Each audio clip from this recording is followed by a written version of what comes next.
नमस्कार मेरे प्यारे दोस्तों, मैं छोटे लाल कुमार महतो आप सभी का हार्दिक स्वागत करता हूं आपके अपने YouTube channel study GS with छोटे लाल में। तो प्यारे दोस्तों, लास्ट वीडियो में हम जैसे कि स्टार्ट कर चुके थे क्या जो गांधी युग में होने वाली महत्वपूर्ण आंदोलन और घटनाएं हुई हैं उसके बारे में। तो लास्ट में हमने चंपारण सत्याग्रह, खेड़ा सत्याग्रह और अहमदाबाद मिल मजदूर आंदोलन जो था उसके बारे में डिस्कस किया था। आज जो हम प्यारे दोस्तों डिस्कस करने वाले हैं किसके बारे में, जो आप स्क्रीन में अपने देख रहे हैं, रॉलेट एक्ट के बारे में और जालियांवाला बाग जो हत्याकांड हुआ था प्यारे दोस्तों उसके बारे में हम आज डिस्कस करेंगे। तो प्यारे दोस्तों, अगर आप चैनल में नए हैं तो चैनल को लाइक, शेयर और सब्सक्राइब करना ना भूलें, और जो सब्सक्राइब कर चुके हैं कृपया करके जितना हो सके उतना जरूर शेयर करें। प्यारे दोस्तों, मेरा आप लोगों से यही विनम्र अनुरोध है, निवेदन है, कृपया कर आप जरूर शेयर करें।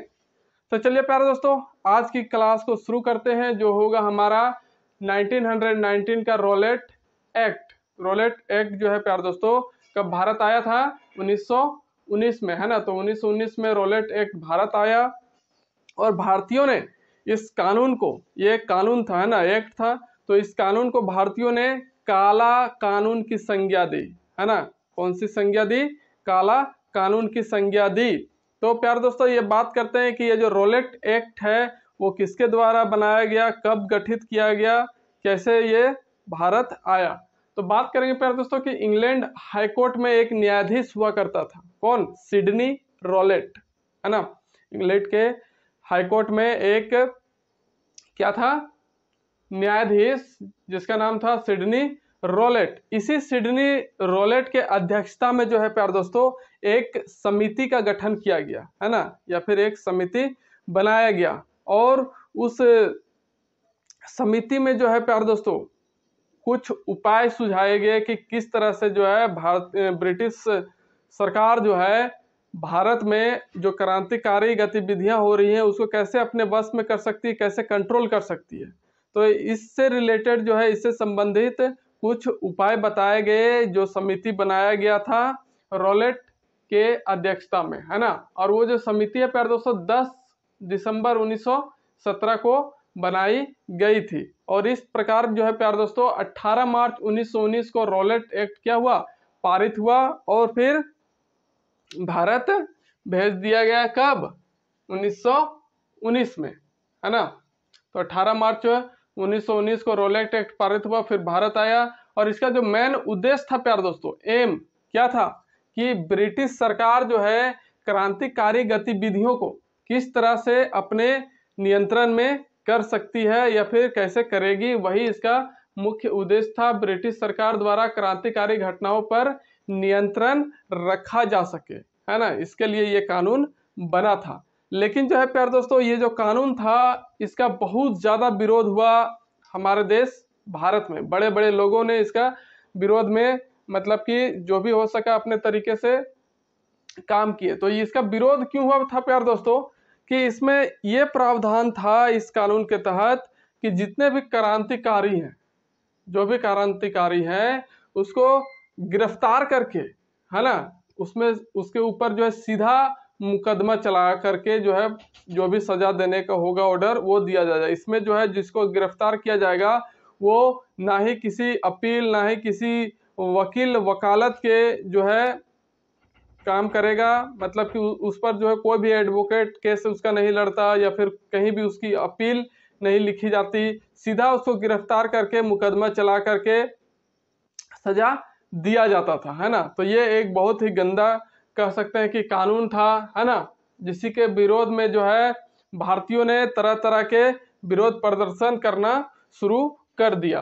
तो बात करेंगे प्यारे दोस्तों कि जो थे हमारे मोहम्मद अली जिन्ना, पंडित मोहन मालवीय और मजहर उल हक ने जो है क्या किया था, केंद्रीय व्यवस्थापिका से इस्तीफा दे दिया था, रिजाइन फ्रॉम सेंट्रल लेजिस्लेचर, है ना। तो सेंट्रल लेजिस्लेचर से इन तीनों ने क्या किया था, अपना रिजिग्नेशन दे दिया था। उसके बाद प्यारे दोस्तों क्यों दिया था? इसी कानून के विरोध में, है ना, रॉलेट एक्ट के विरोध में जो है इन तीनों ने जो है केंद्रीय व्यवस्थापिका से इस्तीफा दे दिया था।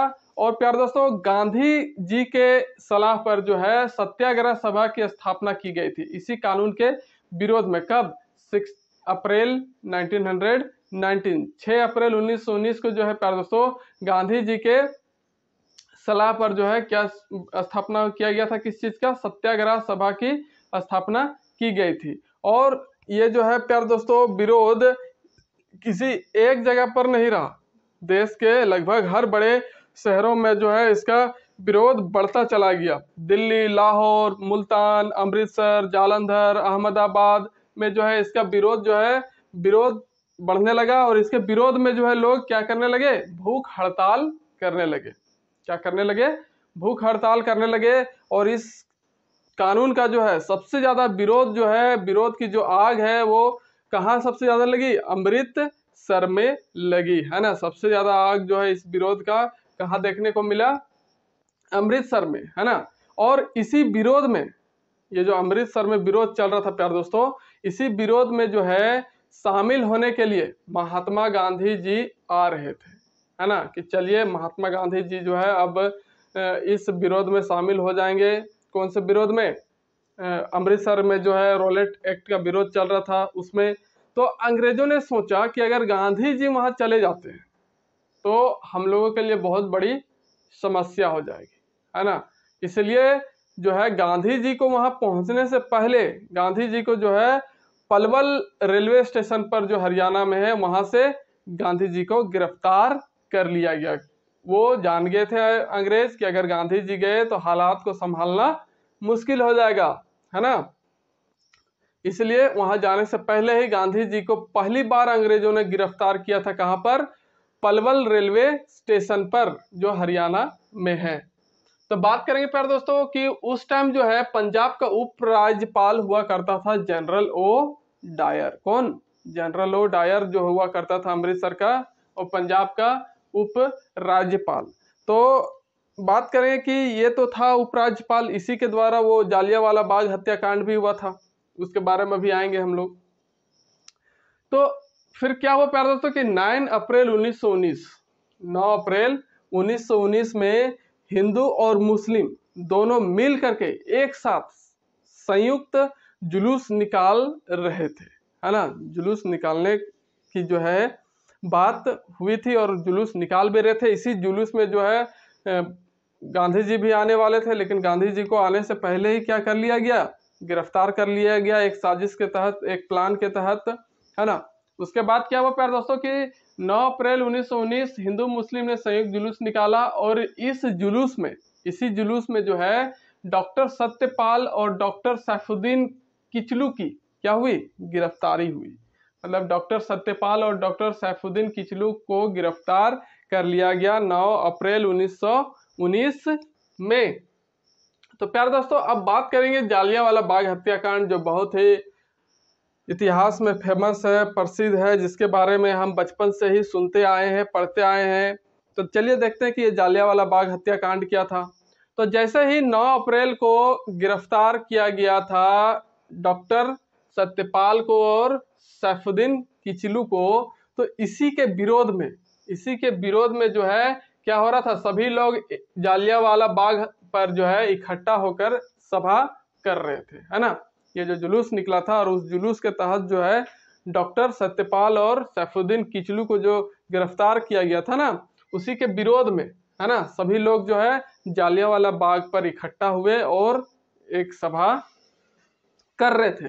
और उस बाग का जो है प्यारे दोस्तों क्या था? सिर्फ निकलने का एक ही मेन गेट होता था, एक ही रास्ता हुआ करता था। उसी का फायदा उठाकर जो है जनरल डायर अपने 150 सशस्त्र सैनिकों के साथ, सशस्त्र सैनिक मतलब कि सभी के पास अपने हथियार, बंदूक, है ना, तो उनके साथ जो है आता है और पूरे बाग को क्या करता है? चारों तरफ से घेर लेता है, क्योंकि निकलने का तो सिर्फ एक ही मेन गेट हुआ करता था और चारों तरफ से 150 सैनिकों के साथ वो भी सब हथियारधारी घेर लिया गया। और उसके बाद जनरल डायर के आदेश पर ही जो है सभी सैनिकों को गोलियां चलाने का जो है आदेश दे दिया जाता है। किसके द्वारा? डायर के द्वारा, है ना, जनरल डायर के द्वारा। और इसी नरसंहार में जो है प्यारे दोस्तों लगभग 1000 से ज्यादा लोग जो है मारे गए थे। सोचिए कितना भयावह होगा कि आप एक बाउंड्री के अंदर कैद हैं, है ना, और चारों तरफ से गोलियां चल रही है। कितना दर्दनाक, कितना भयावह, आप सोचने से ही इतना मतलब कि बैड फील होता है। तो वहाँ के लोगों के द्वारा जो उस समय वहाँ रहे होंगे कितना सहे होंगे दर्द, आप समझ सकते हैं। तो नरसंहार में जो है, इस नरसंहार में 1000 से ज्यादा लोग मारे गए थे।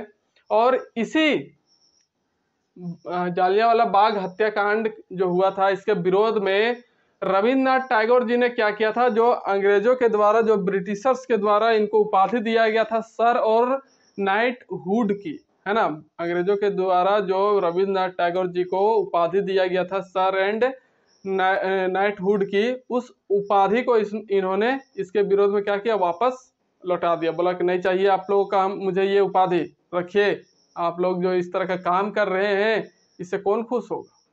तो इस तरह से रविन्द्रनाथ टैगोर जी ने अपनी उपाधि को, सर और नाइटहुड की उपाधि को वापस कर दिया। और ये जो जालियांवाला बाग हत्याकांड था प्यारे दोस्तों, इसी बाग में 2003 में, कब, सॉरी 2013 में जो है ब्रिटेन के जो पीएम है ना, डेविड कैमरून, वो घूमने के लिए आए थे, विजिट करने आए थे जालियांवाला बाग में, है ना, कब, 2013 में। पीएम ऑफ ब्रिटेन, है ना, कौन था, डेविड कैमरून, ये घूमने के लिए आया। और इसने अपनी जो विजिटर बुक होती है उसमें इसने लिखा कि ये जो घटना है जालियांवाला बाग हत्याकांड की घटना, ये जो है ब्रिटिश साम्राज्य का एक बहुत ही, क्या कह सकते हैं, शर्मनाक घटना है ना, कि इन्होंने अपने विजिटर बुक में लिखा कि ब्रिटिश साम्राज्य की एक शर्मनाक घटना है ये जालियांवाला बाग हत्याकांड। और उसी प्रकार प्यारे दोस्तों, जब ये घटना घटी, 1000 से ज्यादा लोग मारे गए, तो जो ब्रिटिश सरकार थी ना, तो ब्रिटिश सरकार ने जो जनरल डायर था उसको उसके पद से हटा दिया गया और वापस ब्रिटेन बुला लिया गया, है ना, उसके पद से हटा दिया गया। परंतु उसके इस कार्य के लिए उसको शेर की उपाधि दिया, है ना, किसकी उपाधि दिया, शेर का उपाधि। और लिखा उसके पक्ष में या फिर उसके लिए बोला गया कि जनरल डायर या फिर he is the lion of British Empire in India, है ना, क्या लिखा, he is the lion of British Empire in India. तो ये तो उसको पद से हटा लिया, लेकिन उसकी तारीफ भी कर रहा है। सोचिए कैसे निरंकुश लोग हुआ करते थे ब्रिटिश, है ना। He is the lion of British Empire in India की बात की या फिर उसकी उपाधि दिया, भले उसको उसके पद से हटा दिया, लेकिन उसके तारीफ करने में कोई भी कमी नहीं की। तो ये था प्यारे दोस्तों जालियांवाला बाग हत्याकांड और रॉलेट एक्ट, है ना, रॉलेट एक्ट के कारण ही जालियांवाला बाग जो है 13 अप्रैल 1919 को घटा था। तो प्यारे दोस्तों मिलते हैं नेक्स्ट वीडियो के साथ, तब तक के लिए। हाँ, और एक बात प्यारे दोस्तों, चैनल को आप लोग शेयर नहीं कर रहे हैं, जितना हो सके उतना दबा के शेयर मारिए न। क्या दिक्कत है, कोनो समस्या है, कुछ समझने में दिक्कत है तो बताया कीजिए। चलिए तो फिर मिलते हैं नेक्स्ट वीडियो के साथ, तब तक के लिए नमस्कार, जय हिंद, जय भारत, जय झारखंड।